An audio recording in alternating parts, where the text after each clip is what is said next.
Hello, hello, hello, and good day to you.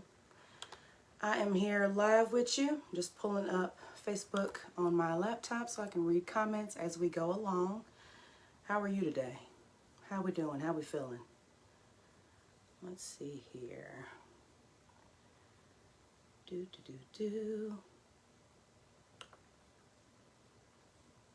Still new with this. Please have patience. This is entrepreneurship in action.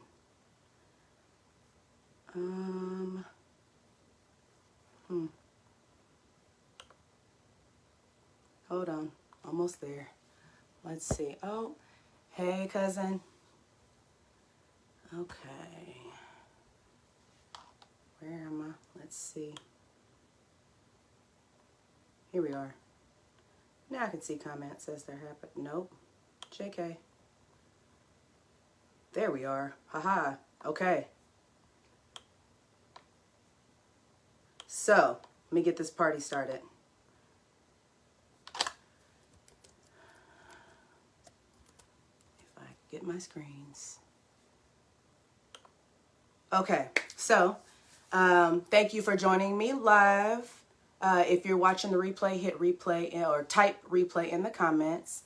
And on this week's live, I want to talk to you about kicking codependency and owning your worth. Before we get started, tag somebody that needs to hear this in the comments. Let's get people in here learning these things, improving their lives. So I'm going to introduce myself. I am Yaminah. I go by Coach Yamz with a Z. And I'm a life coach who's passionate about helping women to go from doing shit out of obligation, and instead they can live life on their terms. If you're ready to hear more, type "let's go" in the comments. You ready? Let's go. Let's go. We ready?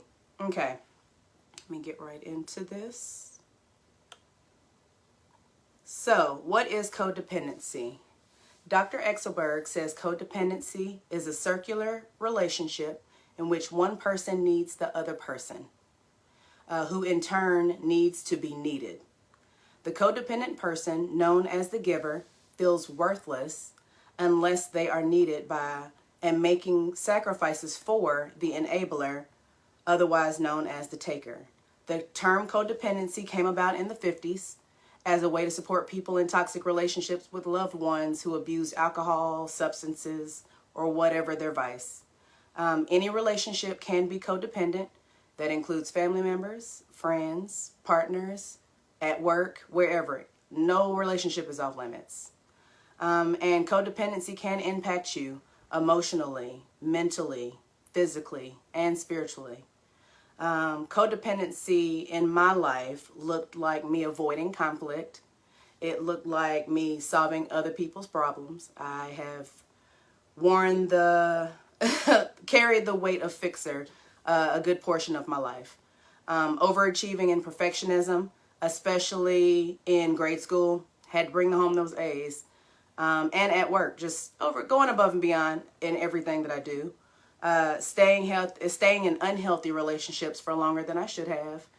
And all of this was because I'd been trained to please, and I felt bad, less loved, and invisible if I was not performing. So if any of this sounds like you, type me in the comments. I'm going to put the comments. Let me see if I can put this side by side. Anybody part of my tribe of people pleasing? Yes, okay.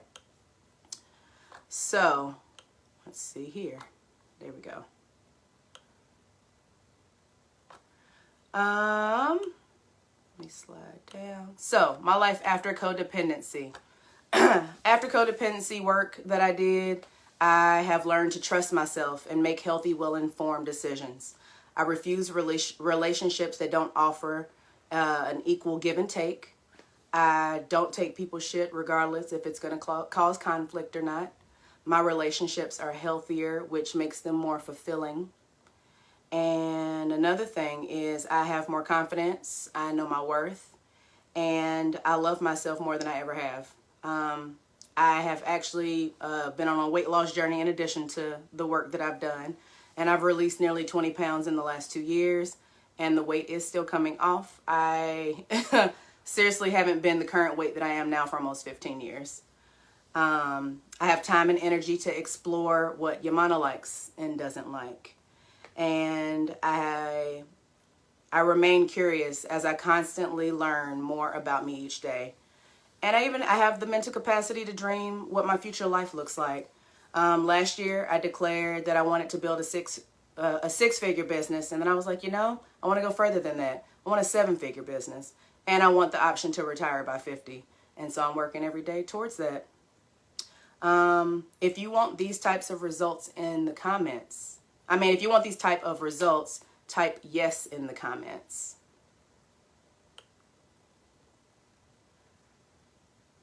Okay, and so I am going to give you 3 tips to overcome codependency and embrace self-worth.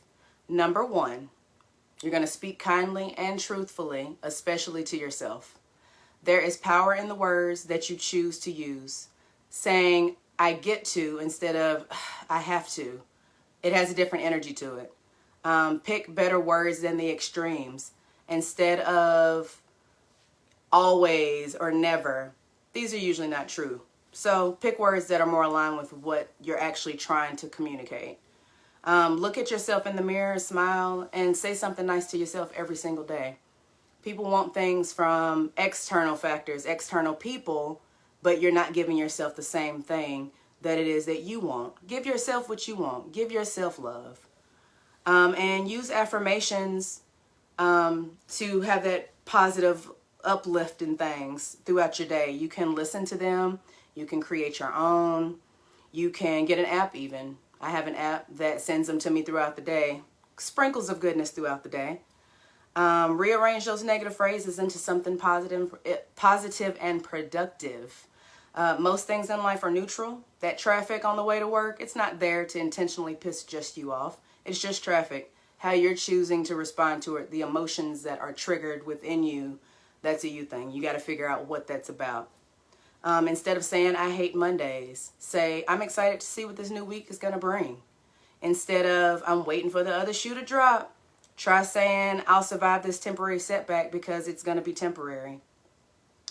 Instead of, I always mess up my diet, it can be turned into, I'm learning to nourish my body, and the adjustment takes time. Number 2, reparenting your inner child. Know that anger is not bad, and it presents itself for a reason. Oftentimes, adults are big kids, and they are responding to triggers. The next time you feel triggered, ask yourself these questions. What do I need to feel safe right now? What do I need to feel seen right now? What do I need to feel soothed right now? And what do I need to feel secure right now? Pause in between each of those questions to really check in with yourself and listen to what you are saying to you, what your body is responding with. And with consistency, you will learn to trust yourself and feel safe in your body. These questions are from a book called Happy Days by Gabrielle Bernstein, and know that many resources exist to help you reparent your inner child. And then takeaway point number 3 is to lean into community for help.